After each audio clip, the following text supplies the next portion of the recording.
대통령 변호인단이 제대로 변호를 하고 있느냐 상당히 의문스러워요. 죄를 감추는 게 역할은 아니지만 굳이 죄를 더 키울 필요가 없고 혐의를 더 짙게 만들 필요가 없거든요. 헌법 그 탄핵 심판이 진행되는 과정을 보면 과연 제대로 변호를 해가고 있는가, 오히려 불필요한 여러 가지 논란을 만들어내고 윤석열 대통령으로부터 불필요한 진술을 나오게 만듦으로써 오히려 피청구인을 더 우습게 만들고 있는 게 아닌가. 수신호를 줘가면서 찔러가면서 메모해주고, 변호인단이 발언을 하고 있는데 마이크를 뺏어요. 또 대통령이 제지를 또 해요. 전 국민이 다 보셨습니다. 거짓말로 하려고 하니 그것도 참 능력이라고 생각을 해요. 우습게 만든다고 말씀하셨지만 저는 그것도 변호인단 참 애처로운 능력이다. 네, 여러분 안녕하십니까. 중부권 인터넷 종편 채널을 지향하는 뉴스앤톡이 만드는 집요한 토크쇼 라이브 방송 시작합니다. 네, 오늘도 국민의힘 류재화 세종갑 당협위원장 나오셨습니다. 네, 안녕하세요.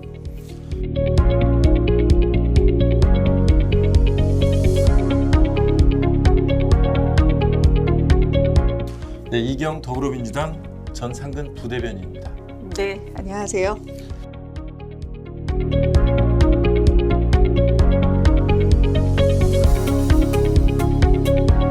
네, 먼저 헌법재판소 심리 관련해서 먼저 얘기를 한번 해보겠습니다. 지난주에 5차, 6차 변론이 있었잖아요. 네. 예, 그런데 여인영, 이진우 사람들이 제일 관심이 있었던 게 홍장원 국정원 1차장 증인 신문이 있었습니다. 자, 먼저 류재화 위원장님, 예. 그 이진우, 여인영 이 두 분에 대해서 예상을 했어요. 진술 거부권을 행사할 것이냐, 아니면 말을 세 가지 옵션이 있었죠. 네. 그대로 검찰에서 했던 말을 할 것이다, 아니면 진술 거부권을 행사할 것이다, 아니면 아예 다른 말을 할 것이다 라고 얘기를 했는데 두 가지를 말씀을 해주셨어요. 다른 말을 할 수도 있다. 일단 적중을 했습니다. 그럼요. 왜냐면 처음 맞추신 것 같아요. 이 방송에서 많이 틀렸는데 네. 역시 본업인 변호사를 할 때 맞춘 것 같아요. 네, 맞춘 것 같은데 네. 사실 예상을 그렇게 쉽게 할 수 있었던 이유는 뭐냐면 이분들이 지금 이 사건과 아무런 관련이 없는 제3자의 지위에서 증언을 하고 있는 게 아니라 본인들 스스로가 지금 내란 혐의의 주요 임무 종사자로서 지금 재판을 받고 있는 상황이기 때문에 자기도 잘못하면 굉장한 중형을 피할 수 없는 그런 상황이거든요. 그렇기 때문에 과연 헌법재판소에 나와서 본인의 불리함을 감수하고 불리할 수 있는 진술을 할지 굉장히 저는 의문스러웠고, 제가 이분들의 변호인이라고 하면은 굉장히 진술 통제를 했을 거라고 저 스스로 생각했어요. 그래서 이미 검찰 조사 때 어떤 진술을 했다고 해서 그게 헌법재판소에서 그대로 이어질 리가 없다, 이어지지 않을 가능성이 더 높다고 그렇게 생각을 했죠. 네. 그런데 처음에는 이진우, 여인영, 홍장원 이분들의 진술이 윤 대통령에게 불리할 것이라고 예측을 했는데 지금 이진우, 여인영 이 두 분은 일단은 이쪽 국회 측이 원하는 답변은 나오지 않은 것 같아요. 국회 측에서는 요청했던 답변에는 뭐 발언하지 않겠다 이런 식으로 답변을 거부하겠다 이렇게 계속 얘기를 했는데요. 근데 지금 그러니까 이진우 수도방위 사령관에서 이제 대통령실 전화를 받았느냐 이런 질문조차도 답변하지 않겠다고 했는데 네. 이미 똑같은 질문이었어요. 국회 측에서 질문했을 때는 답변하지 않겠다. 근데 윤석열 측에서 질문을 했을 때는 거기에 또 답변을 했어요. 3번이라는 얘기를 했습니다. 3번도 부관이 나중에 3번이라고 얘기해줘서 알았다는 식으로 3번은 이미 얘기를 했고, 그래서 받았다는 얘기가 나왔고, 근데 이제 국회 측에서 국회의원들을 끌어내라라고 유도하는 질문을 계속 했죠. 근데 이미 그거에 답변하지 않겠다고 얘기를 했지만 이미 검찰에서는 얘기를 했었고, 그러니까 헌법재판소가 그런 얘기를 하잖아요. 검찰에서 그렇게 답변을 하고 했을 때, 검찰에 출석을 했을 때 변호인들이 선임을 했느냐, 변호인들이 거기 갔었느냐 네. 물어보고 갔었다. 그럼 그 변호인들이 지금 여기에도 나와 있느냐, 나와 있다. 이걸로 다 끝난 거 아닌가라는 생각이 들어요. 네. 그 증언을 검찰에서 했던 그런 증언의 효력을 여기서도 인정할 수 있다니 뭐 그런 얘기죠. 그리고 또 예. 이준호 사령관 이준호 사령관의 그 수행 장교 그 방송 보셨어요? 지금 윤석열이 직접 이진우 사령관한테 지시하는 것을 수행 장교가 옆에서 듣고 이거는 내가 메모를 꼭 해내야 되겠다. 그래서 뭐 2시 몇 분 이렇게 2시 몇 분이었었는데 그걸 일부러 자기 메모를 다 써놨어요. 그러면서 이런 얘기를 하죠. 이게 아니다. 그 메모를 쓴 건 다른 거고요. 그러니까 이진우 사령관이 직접 검찰에 진술했던 내용이에요. 검찰 진술했던 내용. 그러니까 대통령이 갈 때까지 갔구나. 이걸 직접 진술을 했어요. 진짜 도라이라고 생각을 했다. 그러니까 헌재에서는 답변하지 않았어도 사령관 그 수행 장교는 이미 검찰에 이렇게 다 진술을 한 바가 있습니다. 총을 쏴서라도 문을 부시고 끌어내라 지시했다라고 이미 얘기를 했고, 내가 이거를 왜 얘기를 하냐면은 윤석열 변호인단이 체포의 채자도 꺼내지 않았다고 얘기를 하는데 자기는 본인은 다 들었잖아요. 내가 진실을 밝히는데 도움이 돼야겠다. 이런 식으로 다 검찰 진술이 나와 있습니다. 저희가 이제 요 헌법재판소 얘기 좀 더 아마 할 건데 여기 우리 뉴스센터 지변 토크쇼를 애청하시는 구독자님들한테 꼭 드리고 싶은 말씀이 아마 궁금하실 거예요. 이렇게 진술 하나하나에 따라서 이게 헌법재판소 결정이 어떻게 되는 거야? 이렇게 되는 거야? 이렇게 네. 되는 거야? 그렇죠. 왔다 갔다 하실 것 같은데 그게 가장 궁금해하실 거거든요. 근데 이제 정치권에서 하는 얘기들은 어느 쪽에 유리한 거는 부각시키고 불리한 거는 부각을 안 시키고 또 마찬가지 저쪽 편도 마찬가지입니다. 서로 지금 그러고 있어서 혼란스러우실 것 같은데 제가 이것만큼 변호사 입장에서 좀 말씀을 드릴게요. 실제로 재판을 가보면 특히 이런 12월 3일 있었던 비상계엄 사태와 관련해서는 워낙 관여한 사람들이 많고 또 물증도 많습니다. 사람이 증거가 되는 경우도 많고 물건이 증거가 되는 경우도 많죠. 이런 것들이 서로 복잡하게 얽혀서 실체적 진실을 향해 가는 것이지 어떤 진술 하나에 뭐가 크게 뒤바뀌고 하는 건 아닙니다. 그래서 지금 제가 헌법재판 그 절차 진행되는 과정을 보면 큰 뿌리는 일관된 상태로 대세 시장이 없이 진행되고 있다. 사실관계 자체도. 네. 그런 말씀을 좀 드리고요. 또 하나 가장 대표적인 얘가 인원이냐 의원이냐 요원이냐 뭐 이거잖아요. 예를 들어 제가 국장님한테 밥은 드시고 사세요? 왜 물었어요. 그래서 밥 먹고 살아요. 이렇게 대답했단 말이에요. 그런데 알고 보니 그 다음에 근데 밥을 정확히 뭘 드셨어요? 그러니까 뭐 칼국수 먹었어요 했어요. 왜 거짓말 하셨어요? 아까 밥 드셨다고 해놓고 이번에 또 칼국수야? 말이 바뀌었네? 거짓말하네? 이런 거 아니라는 거죠. 그래서 이게 이런 거 하나하나의 의미를 부여하고 하면 전체 큰 그림을 놓칩니다. 그래서 재판도 아마 그렇게 진행되고 있을 거니까 여러 가지 막 속보 형식으로 보도되고 있는 증인들의 증언 하나하나에 너무 우려하시거나 너무 기뻐하시거나 하실 필요가 없다는 말씀드리겠습니다. 옳은 말씀이신데요. 저도 동감해요. 정말 그랬으면 좋겠어요. 그런데 말장난. 처음에는 나는 요원이라고 했다. 국회의원이 아니다. 요원이라고 했다. 이제는 인원이라고 얘기가 나오니까 윤석열 대통령이 그러잖아요. 본인은 인원이란 말을 사용한 적이 없습니다. 근데 그거 보셨어요? 제가 시간을 다 재봤는데 그 말을 하자마자 4분 40초 동안 인원이란 말을 연달아서 몇 번 사용한지 아세요? 4번 사용해요. 이렇게 말장난을 하는 사람이 윤석열 대통령이고 윤석열 측 변호인단이라는 겁니다. 국민이 지금 말씀 주신 것처럼 이렇게 혼란에 빠뜨리게 만든 그러니까 제공자가 윤석열이라는 얘기입니다. 이제 윤석열 안 그랬으면 좋겠어요. 윤석열 변호인단들 이제 많이 얘기하잖아요. 대통령 변호인단이 제대로 변호를 하고 있느냐. 상당히 의문스러워요. 왜냐하면 이게 적어도 이제 변호를 하는 변호인이라면 뭐 죄를 감추는 게 역할은 아니지만 굳이 죄를 더 키울 필요가 없고 혐의를 더 짙게 만들 필요가 없거든요. 그러기 위해서는 피고인 본인과 혹은 피청구인 본인과 여러 가지 소통을 통해서 진술도 어느 정도 제한하고 이렇게 해야 되는데 지금 형사재판은 아직 시작되지 않았지만 헌법 그 탄핵 심판이 진행되는 과정을 보면 변호인단이 과연 제대로 변호를 해가고 있는가 오히려 불필요한 여러 가지 논란을 만들어내고 또 피청구인인 윤석열 대통령으로부터 여러 가지 불필요한 진술을 나오게 만듦으로써 오히려 피청구인을 더 우습게 만들고 있는 게 아닌가 제대로 변호를 못하고 있다는 생각이 듭니다. 변호인단이 우습게 만든다고 말씀 주셨는데 왜 거기도 동참? 그런데 변호인단을 그렇게 이렇게 수신호를 줘가면서 찔러가면서 메모해주고 그렇게 지시한 사람 그러니까 지금 우리 위원장님 말씀으로는 변호인단이 그렇게 해서 윤석열 그 대통령이 우스워진다라고 하셨는데요. 그 웃음을 자처한 사람이 윤석열 대통령입니다. 매우 적극적으로 지시를 하잖아요. 그 점도 꼭 얘기를 해주시기 네, 바랍니다. 그 대단히 재밌었던 게 변호인단이 발언을 하고 있는데 마이크를 뺏어요. 그분이 변호사인 줄 알았어요. 근데 네. 뭐 그렇게 얘기를 할 수 있나요? 그리고 또 대통령이 어허 하면서 또 제지를 또 해요. 그러니까 서로 그러니까 뭔가 이제 맞지 않는 변호인단의 모습을 역량 중에 하나는 사건의 전체적인 그림을 변호인단과 피청군이 함께 그리고 그 다음은 이 진행 사항을 완전하게 변호인이 통제를 해야 돼요. 네. 통제를 못하면 불필요한 오해, 법적인 어떤 불리함을 감수할 수밖에 없는 거죠. 그런 것도 변호인단의 역량 중 하나입니다. 그러니까 약간 좀 코미디 같은 느낌? 아니 보세요. 전 국민이 다 보셨습니다. 아니 전 국민이 실시간으로 다 봤어요.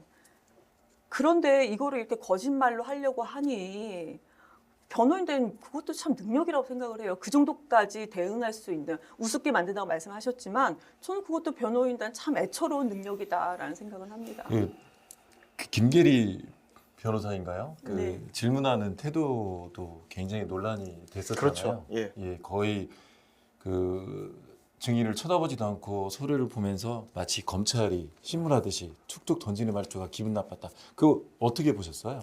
그 역시 굉장히 그 피청구인 본인에게 불리한 변론 전략이죠. 왜냐하면 어떤 점에서? 당시에 증인이 이제 홍장원 전 국정원 1차장이었잖아요. 근데 이제 특히 이제 거의 피의자 신문을 하듯이 그렇게 했는데 실제로 증인 신문의 그 기본적인 본질은 객관적인 증거를 법정 안에다 드러내는 거지 어느 한 사람이 어떤 말을 하도록 이렇게 몰아가는 과정이 아니란 말이에요. 만약에 너무 지나치게 그렇게 몰아가는 과정을 재판관들한테 보이면 재판관들 하여금 적대적 증인이어서 그냥 여기는 불리한 질문만 할 것이고 저기는 이 질문을 피하기 위한 답변만 할 것이다 해서 그 전체 과정을 믿질 않아요. 그러니까 어느 정도 증인의 진심을 끌어내야 그 끌어내는데 그 자신들에게 유리한 증언들이 나와야 그게 재판 과정에서 유리하게 작용을 할 수 있는데 너무 적대적으로 해가기 시작하면 전체 증언 자체의 신빙성을 떨어뜨린다는 거죠. 홍장원 이제 차관, 국정원 차관, 차장 질문을 했을 때요. 그때 그랬잖아요. 그 체포 명단 14명에 대해서 아니 당신 보좌관이 그 받아 적었다고 하는데 당신 보좌관 아니라고 하는데 왜 거짓말을 하냐 이렇게 막 몰아서 그 질문을 했죠. 근데 그 홍장원 그 차장이 나는 지금 여기 그런 질문을 받아야 될 위치가 아니다. 근데 내 보좌관은 몇 명이지 아냐? 3명이다. 3명 다 아니라고 했냐? 그러면 그 변호사 얘기를 해야 되잖아요. 근데 저는 그때도 너무 말장난 같았어요. 대답해 줄 수 없습니다. 이게 뭐 하는지 모르겠어요. 그냥 이게 그러니까 그들의 능력이 부족한 것인지 아니면 변호를 할 수 없는 윤석열이라는 사람을 변호하기 위해서 그런 우스운 꼴을 만들 수밖에 없는 것인지 저는 솔직히 아무리 곰곰이 생각해도 후자 쪽인 것 같습니다. 또 저는 개인적으로 또 궁금했던 것이 홍장원 차장에 대해서 정영식 재판관이 또 질문을 했어요. 그러니까 검거를 이어지는 그거잖아요. 검거를 요청을 한 것이냐, 검거 지원을 요청을 한 것이냐. 근데 제가 생각할 때는 결국 검거라는 팩트는 동일한데 이게 불필요한 메모가 정확성이 떨어지느냐 안 떨어지느냐 이 부분이 있던 것 같아요. 이건 어떻게 봐야 됩니까? 정영식 재판관의 질문을. 이제 정영식 재판관은 어쨌든 그 증언대 위에 올라선 증인들의 진술 변화를 거의 굉장히 세밀하게 짚어내는 스타일의 재판 진행을 했죠. 네. 근데 그것은 어쨌든 사실관계 자체를 확정하기 위한 절차입니다. 그러니까 굳이 재판관이 증인의 증언의 신빙성이 낮다고 탄핵하고자 하는 것이 아니고 구체적으로 어떻게 미세하게 진술이 변화됐는지를 사실관계 자체로 확정해 놓고 그것에 대한 평가는 그 후에 문제인 것이죠. 그래서 정영식 재판관은 어쨌든 그 주심 재판관 아닙니까? 그래서 네. 사실관계 자체를 확정하는 의무에 충실했던 것으로 보이고요. 제가 하나 더 말씀드리고 싶은 것은 실제로 재판을 해보면 그렇게 증인신문 과정에서 마치 이거 증인에게 좀 적대적인 거 아닌가라는 생각이 들 정도로 꼬치꼬치 캐묻는 재판관들이 있어요. 네. 근데 나중에 판결 나온 거 보면 그분들이 증인의 증언을 신빙성 없다고 판단하지 않아요. 오히려 굉장히 높이 치는 경우도 많습니다. 그러니까 제가 누차 말씀드렸다시피 이 심판 과정, 재판 과정에서의 그 어떤 증언이라든가 아니면 재판관의 태도에 대해서 너무 큰 의미를 부여하지 않으셨으면 좋겠습니다. 오늘 제가 궁금했던 거를 지금 말씀을 해주셨어요. 네. 누가 봐도 정영식 재판관은 홍장원 차장에게는 되게 불리한 그런 생각을 갖고 있구나, 안 좋은 생각을 갖고 있구나라고 생각을 했을 텐데 그렇지 않을 수도 있는. 네. 네, 저 같은 생각이에요. 그러니까 제가 우리 위원장님이 하는 얘기에 제가 거의 지금까지 계속 동감을 하는 게 정영식 재판관이 그냥 한마디로 홍장원 차장을 편들어주고 싶은 사람들은 정영식 재판관의 질문이 그냥 싫은 거예요. 그런데 저는 오히려 봤을 때 오히려 디테일을 살리는 질문일 수도 있겠다라는 생각이 들고 재판관 입장에서는 그런 질문도 누구나 할 수 있는 건 아닌가라는 생각이 들어요. 근데 다만 그 질문이 뭐냐면 내가 한쪽 손에는 전화기를 들고 한쪽 손은 내 메모입니다. 누구한테 보여주기 위한 메모가 아니고 내가 인지하기 위한 메모였는데 여기에 검거 지원 요청으로 나는 인지를 했고 이게 전화를 받으면서 한쪽 손으로 메모하는 거기 때문에 검거 요청이라고 쓴 겁니다. 그래서 이건 큰 의미는 없다. 왜냐하면 이거는 헌법재판관이잖아요. 헌법이잖아요. 그러면 위헌이냐 아니냐를 따지는 문제이기 때문에 큰 문제는 없고 다만 홍장원 차장이 그때 너무나도 구체적으로 차분하게 일관성 있게 계속 대답을 한 모습을 오히려 보여줌으로써 뭐 나쁘진 않다고 보였습니다. 네, 알겠습니다. 뭐 사실은 정영식 재판관에 대해서 왜 많은 분들이 그런 생각을 갖게 되냐면 이분을 누가 추천을 했느냐죠. 그리고 이분이 또 최근에 또 박선영인가요? 처형인가? 처형인가 뭐 어쨌든 네, 관계가 인척 관계가 있어요. 인척 관계가 있기 때문에 자칫 색안경을 끼고 볼 수도 있다라는 그 우려가 있어서 말씀을 드렸고요. 자, 이건 대단히 중요한 얘기 같습니다. 김용현 장관 변호인들이 사전 접촉을 했다. 네. 이진우 수방사령관, 여인영 방첩사령관에 대해서 이건 어떻게 봐야 됩니까? 증언 회유로 봐야 됩니까? 회유. 그거는 접견실에서 무슨 얘기를 했는지는 그 접견실에 있었던 사람만 알죠. 근데 이제 변호사들은 일반인 접견이 아니라 변호인만 할 수 있는 별도의 접견을 합니다. 그건 횟수의 제한도 없고 시간의 제한도 없어요. 굉장히 자유롭게 이루어질 수 있는데 아무나 그러니까 변호사라면 꼭 선임되지 않은 변호사여도 선임될 것으로 예상되는 변호인이 되려고 하는 자도 네. 접견을 신청할 수 있어요. 그렇게 해서 실제로 선임되기도 하고 그래서 지금 김용현 전 장관의 변호인들이 아마 변호인이 되려고 하는 자의 신분으로 접견을 한 것 같은데 뭐 여러 가지 있지 않겠어요? 뭐 안 좋게 보려면 증언을 회유하려고 했다라고 볼 수도 있겠지만 또 좋게 보려면 어떤 당시의 사실관계를 직접 들음으로써 본인 김용현 전 장관의 변론에 참고하려고 한 걸 수도 있고 또 뭐 극단적으로 본다면은 그 사령관들의 변호인으로 선임되고 싶어서 갔을 수도 있죠. 그거는 모를 일인데 그건 모를 일인데 사업한 거네요? 네, 뭐 그 수임 활동이죠. 그런 걸 수도 있는데 어쨌든 이렇게 이제 외부에 알려지면 그 사령관들의 진술의 신빙성이 좀 흔들리는 계기가 되죠. 네, 그렇습니다. 제가 김용현 장관의 만약에 변호사다.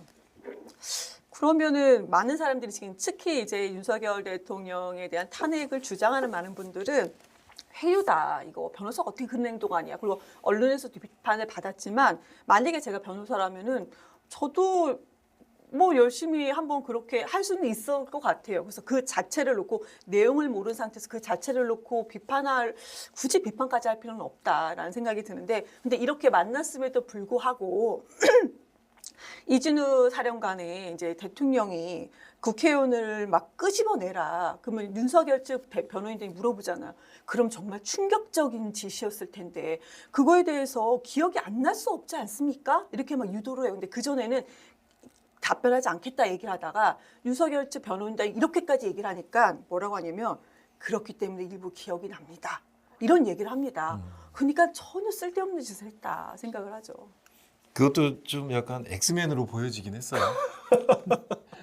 이게 이런 사건에서 변호사하기 진짜 힘듭니다. 예. 이게 그래서 돈 많이 받았다고 하지 않았어요? 얼마 한 받았는지 사람도 모르겠어요. 10억씩 이런 얘기도 나오고. 네, 아유 아니에요. 그런 건 아니고요. 그렇게까지는 맞기 힘들겠죠. 네. 자, 이번 주는 7차, 8차 이 헌재가 정한 마지막 변론기일이에요. 네, 네. 7차, 8차가 있는데 자, 이상민 행안부 장관은 단전. 간략하게 왜 부른 거예요? 당시에 이제 단전 단수 국무위원 중에 한 명이기도 했고, 예, 신원식 예. 국가안보실장. 마찬가지로 당시에 이제 그 이분도 국무회의가 당시 계엄 당시 국무회의 열렸을 때 그 배석은 했거든요. 그래서 당시 네. 상황 물어보는 것들. 그리고 백종욱 국정원 전 3차장. 이분은 잘 모르겠어요. 이분은 글쎄 그 뭐 특별히 여기까지 증언 진술들이 이제 밖으로 외부에 광범위하게 알려지지 않아서 보안점검에 참여하신 분이잖아요. 그 점검. 선관위 문제인데 그거에 대해서 진술을 뭐라고 하셨는지는 나온 게 없어서 자, 모르겠어요. 김용빈 선관위 사무처장은 당연히 부정선거에 대해서 추궁 질문을 하려고 할 텐데 저는 이분이 중요한 것 같아요. 그동안 저희가 많이 다뤘던 것 중에 하나가 장동혁 의원이 배신했느냐 이 부분인데 장동혁 의원이 이 김용빈 사무처장을 상대로 질문을 하는 거 보니까 탄핵에 대해서 정말 확고한 소신을 가신 것인지 장동혁 의원도 부정선거를 굉장히 좀 신봉하는 것이 아닌가 그런 느낌이 들 정도였거든요. 그런 것까지는 아닐 거고요. 다만 네. 저도 이제 그 지금 정치권에서 활동하고 있는 사람으로서 선거관리위원회의 업무 행태에 대해서 전 굉장히 많은 불만을 가지고 있습니다. 업무 행태가 아니라 지금 부정선거에 대해 부정선거까지 그건 증거가 없기 때문에 장동영 그 의원이 질문했다 하더라도 네. 왜 그것에 대해서 명확하게 해명을 못하느냐, 왜 그렇게 숨기는 것 같은 모양새를 보이느냐라고 아마 질책할 수밖에 없는 것이고, 그냥 부정선거의 증거라는 건 없잖아요.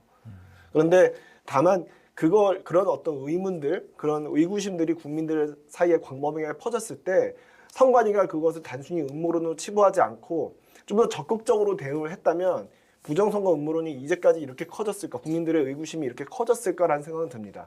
선관위가 너무 안이하게 이거를 그냥 무턱대고 덮어놓고 있으려고 했던 것이 아닌가. 그런 선관위의 업무 태도가 이렇게 지금 민주주의의 가장 근간이 되는 선거 제도까지 뒤흔들 정도로 국민의 의구심을 키웠던 게 아닌가, 저는 그렇게 생각이 들어요.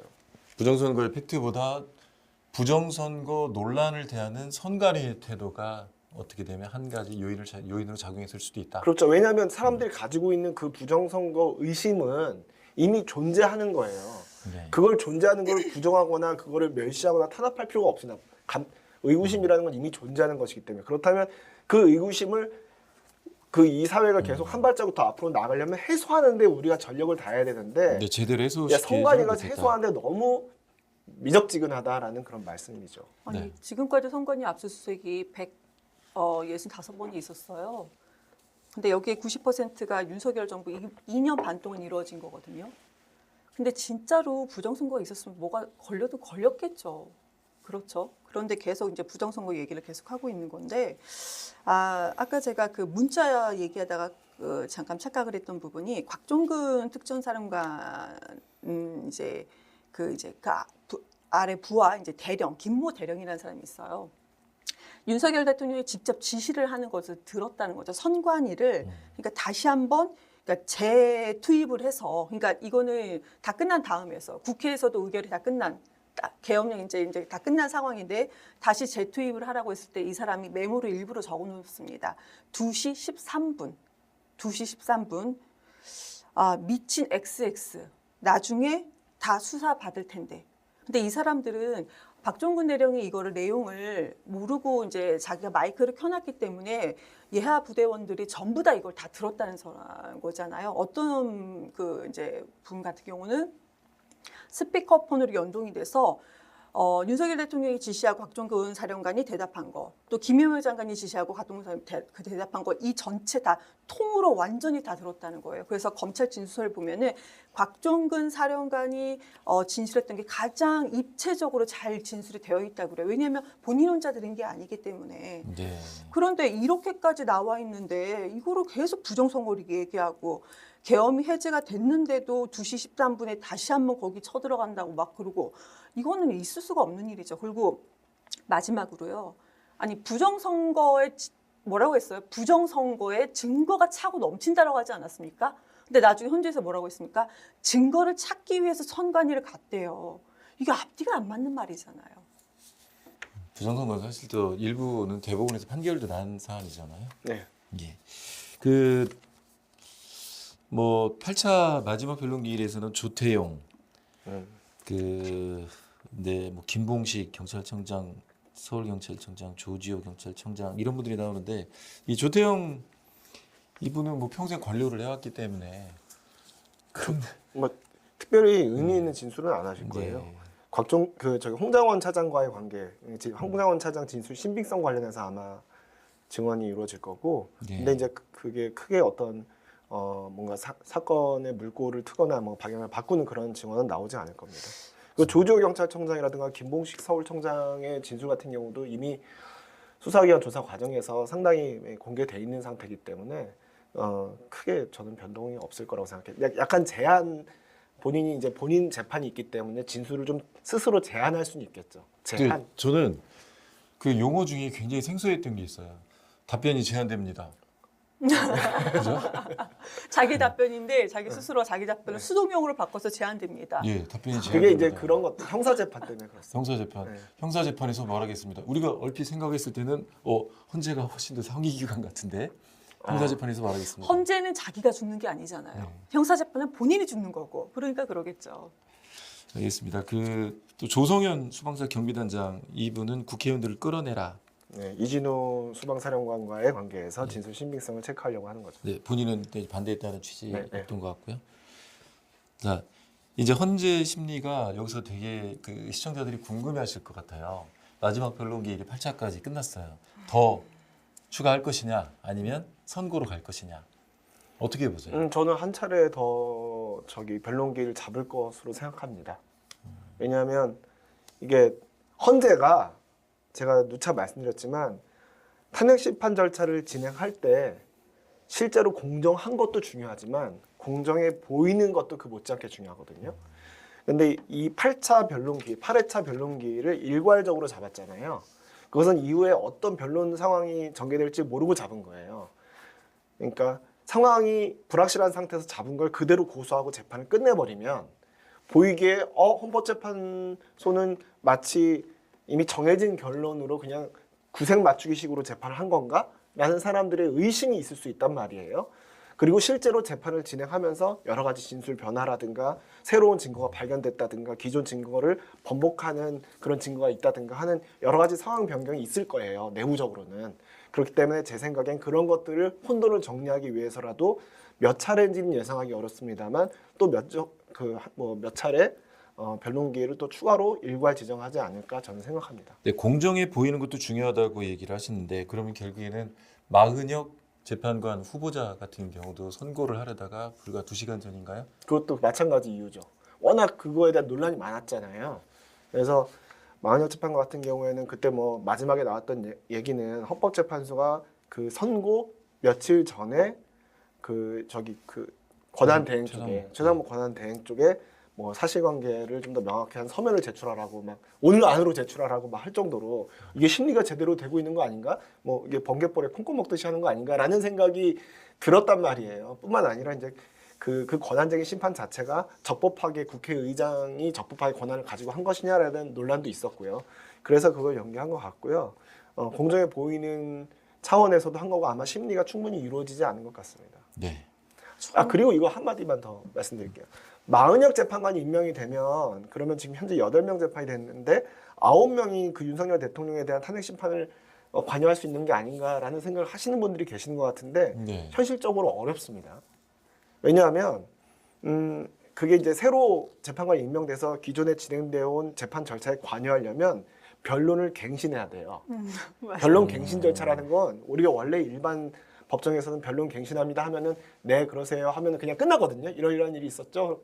그냥 끝났습니다 하면 됐는데 처음부터 끝까지 다 읽어야죠. 이건 처음부터 끝까지 있었던 일들을 다 검토해야 되는 거예요. 네. 그러면은 그거는 아마 어느 쪽도 용인하지 않을 거거든요. 그렇기 때문에 아니 국가가 이렇게 어렵고 내란을 일으켰는데 진행을 하고자 한다면 못할 건 없죠. 지금까지 나와 있는 헌재 재판 그 내용을 쭉 읽으면 되는 거니까. 그러니까 현실적으로 그러니까 저는 않다. 진행할 수 있겠지만 변론 갱신 절차를 진행하면 되지만 그게 원칙인데 이렇게 하면 되지만 현실적으로 그 어느 쪽도 그걸 선택하지 않을 것이다. 근데 이런 얘기도 있던데요. 저는 이제 이거 정확하지는 않는데 이제 헌재라는 것은 헌법을 해석하는 아주 최고의 기관이기 때문에 헌재에서 이거를 뭔가 요약해서 하겠다라고 하면 못할 것도 없다. 이런 얘기도 들었기 때문에 이거는 글쎄요. 공정한 것도 중요하지만 공정해 보이는 것도 그 못지않게 중요하다. 아이고, 결과에 지금 승복해야 된다. 유석열이라는 이제 대통령이라는 사람이 이렇게 대통령이 스스로 내란을 일으키는데 이런 헌법재판관 과정에서 재판 과정에서 공정해 보이는 것이 중요하다는 말은 옳은 말씀이기도 하지만 참 기분 안 좋고 씁쓸합니다. 그게 혐의가 중대하면 중대할수록 법적 절차가 제대로 진행되어야 그게 인용이 되든 기각이 되든 그 결정에 온 국민이 승복할 수 있고 이제 우리가 다시 일상으로 복귀할 수 있는 거예요. 오늘 이재명 대표가 성장과 회복을 주제로 교섭단체 대표설을 하셨다는데 회복이 되려면 막 무리하게 막 이렇게 뭐 쥐잡듯이 간다고 회복이 되는 게 아닙니다. 모든 걸 다 절차대로 따박따박 진행했을 때 그 결과에 승복하게 되고 모든 사람들이 일상으로 회복하게 되는 거죠. 그러니까 이게 옳은 말씀이세요. 이재명 그 대표 얘기는 대표 연설은 좀 이따. 아니, 성장과 회복 좋은데 지금 대한민국에서 진짜 회복이 필요한 것은 윤석열이 빨리 탄핵하고 국정이 안정되는 것이 저는 회복이라고 생각하고 제 이 발언에 일부는 불편할 수가 있지만 거의 대부분의 국민들, 민주당을 지지하지 않았던 국민들조차도 옳다라고 생각하실 거라고 저는 생각을 합니다. 마은혁 재판관 후보자가 실제 임명이 되더라도 이 재판 과정에 합류하는 건 좀 현실적으로 어렵다. 현실적으로 어렵다. 그런데 사실은 현실적으로 불가능하지는 않다. 네, 불가능하지 않아요. 불가능하지 않았다. 불가능하지 않습니다. 근데 헌재가 사실은 공정하게 보이려면 8명이 아니라 9명 완전체가 돼야 되는 게 또 공정하게 보일 수가 있을 텐데 지금은 또 갈라진 민심이 또 그렇지가 않다. 그러니까 누가 이 6명 헌재를 만들었냐고요. 그러니까요. 공정하게 보이려면 진작에 9명 체제로 갔으면 좋았을 텐데 민주당이 줄탄핵 시켜놓고서 헌법재판관들 그 심리 못하게 하려고 계속 임명 안 하고 미루고 있었던 거잖아요. 무슨 아니요. 지금 이것만 짚고 넘어갈게요.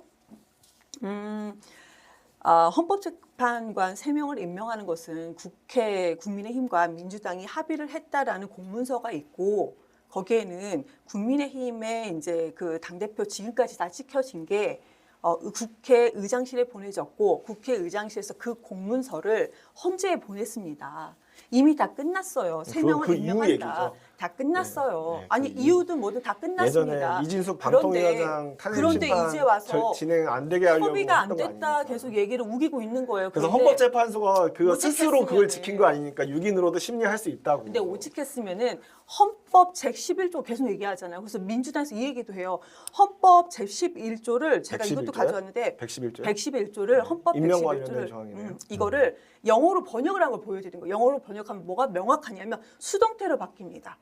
그러니까 협의 과정이 있는 것이 아니고 그러니까 이거는 국회에서 이거를 임명을 하도록 해야 된다. 임명해야 된다. 그러니까 대통령 직위는 이걸 임명해야 된다. 국회에서 추천을 하면 무조건 임명해야 된다라고 나와 있어요. 여긴 협의 과정은 뭐 이런 건 없다라고 나와 있습니다. 네, 그건도 뭐 사실 예, 그 그거. 류지아 위원장은 계속 줄곧 네, 저는 그거는 임명해야 된다.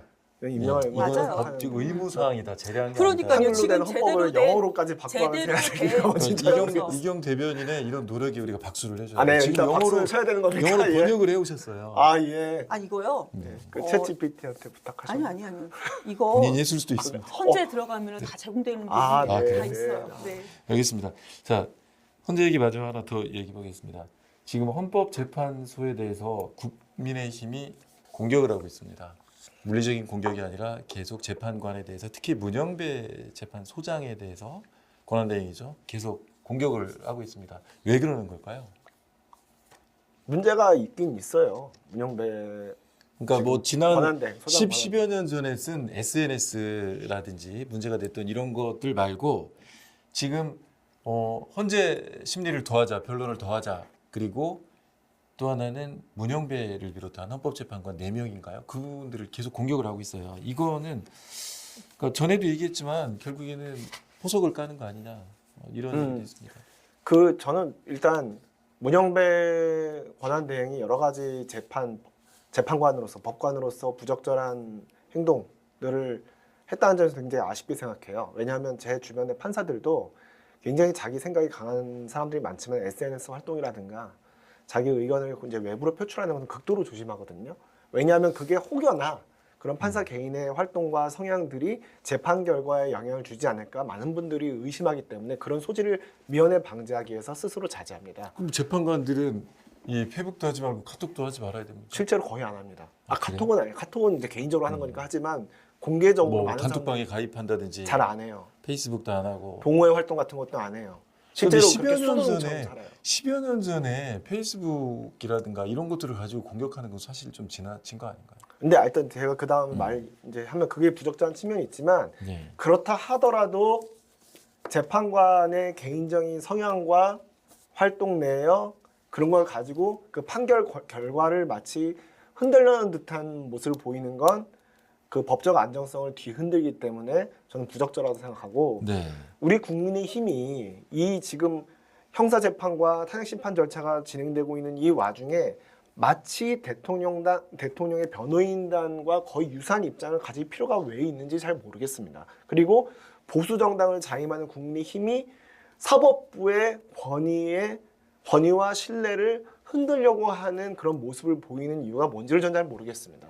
그래서 저는 그 지도부의 그런 태도에 대해서 비판적인 입장 갖고 있고 자제됐으면 좋겠습니다. 근데 말씀 중에 약간 이중적이에요. 문영배 재판관의 과거의 어떤 행보라든지 그런 게 부적절하다 이렇게 말씀을 주시고 문제될 수 있다. 그런데 헌재를 흔드는 것은 부적절하다 이렇게 말씀을 주셨어요. 되게 이중적이죠. 모순이라고 생각해요. 그러니까 말씀을 주시면서 서로 충돌하는 건데 뭐 그렇게 비판할 수 있다는 생각을 합니다. 그런데요. 제가 앞전에서도 말씀드렸지만 헌재가 이런 게 상관이 있습니까? 이 사람들은 이 재판관들은 헌법을 해석하는 사람이에요. 그러니까 윤석열의 탄핵을 놓고 봤을 때 위헌을 했냐 안 했냐 이것만 놓고 보면 되는 겁니다. 그런데 여기에서 제가 지난번에 말씀드렸어요. 이게 메시지로 내용이 없으니까 메신저로 계속 공격한다고 계속 이거밖에 할 수 없어서예요. 오직 했으면 윤석열의 대통령단이 변호인단이 윤석열 대통령의 변호인단이 나와서 변호를 그렇게밖에 할 수 없는 이유 이건 어떻게 할 수가 없는 거거든요. 그러니까 윤석열 대통령을 지지하는 사람들도요. 이걸 옹호할 수 있는 내용이 없는 겁니다. 그러니까 오로지 그냥 이런 식으로 얘기를 하고 있다. 그래서 저는 정말 이해가 되지가 않고요. 그리고 왜 이렇게 모순적으로 이중적으로 얘기를 하십니까? 네. 이거에 대해서 제가 그냥 간단하게 가만히 그게 계시네. 저희 모순적으로 보인다는 게 전 좀 사실 신기한데. 아니 그렇잖아. 아니, 모순적이잖아. 대답을 해야지, 모순적으로 제가. 보이는 것도 중요하다. 그러니까 그렇잖아요. 모순적으로 보이는 것도 신기한데 모순적으로 보이지 않게 모순적으로 해보세요. 보이는 것도 왜 신기하냐면 아니 한 사람이잖아요. 한 사람이 물론 제가 평소에 SNS에서 쓴 글과 판결할 때 위헌 여부를 판결할 때 내 판단은 구분을 시키는 게 가장 좋지만 사람이 그렇게 됩니까? 한 사람 안에 있는 일인데요. 만약에 그렇다면 공무원들은 왜 정적 중립을 지켜야 한다면서 정당감이 못하게 하죠? 그 이유는 뭐냐면 공무원들의 행정행위가 혹시 정치색에 휘둘리지 않을까 하는 국민들의 의심을 애초에 막기 위한 거예요. 그리고 많은 판사들이 지금도 하고 싶은 말 참아가면서 판결 쓰는데 몰두합니다. 그게 판사들의 숙명이에요. 그런데 그 숙명에 벗어나서 본인 하고 싶은 말 SNS에 마음대로 하고 그래서 헌법재판관이 된 다음에 그 재판을 할 경우에 그로 인해서 저는 비판하는 거 적절하지 않다고 생각하지만 그로 인해서 많은 사람들이 막 가슴속에 지울 수 없는 의구심이 생긴다는 건 감수하셔야죠. 발로 짧게만 하겠습니다. 여기는 헌법입니다. 헌법. 그럼 내가 SNS 글에 다른 거를 막 이렇게 썼다고 해서 그 사람이 헌법을 해석하는데 잘못 해석합니까? 있는 그대로 해석을 하는 겁니다. 이건 뭐 복잡할 게 없어요. 그런데 헌법을 해석하는 헌법재판관을 가지고 과거의 개인적인 글 가지고 이렇게 비판하는 것 자체가 저는 아예 맞지 않다고 생각을 합니다. 이제 공정하게 보여지는 것도 중요하다라고 또 그런 말씀을 하셨으니까. 네. 자, 충분히 시청자분들 다 아실 네. 거라고 생각해요. 알겠습니다. 저는 뭐 사실 쇼츠가 나온 것 같아요 지금. 나왔어요? 네. 이제 거의 다 했네요. 자. 안녕하십니까. 뉴스앤톡 김사경입니다. 재밌고 유익한 소식을 원하시면 오른쪽 뉴스앤톡을 클릭해 주세요. 뉴스앤톡은 항상 여러분과 함께합니다.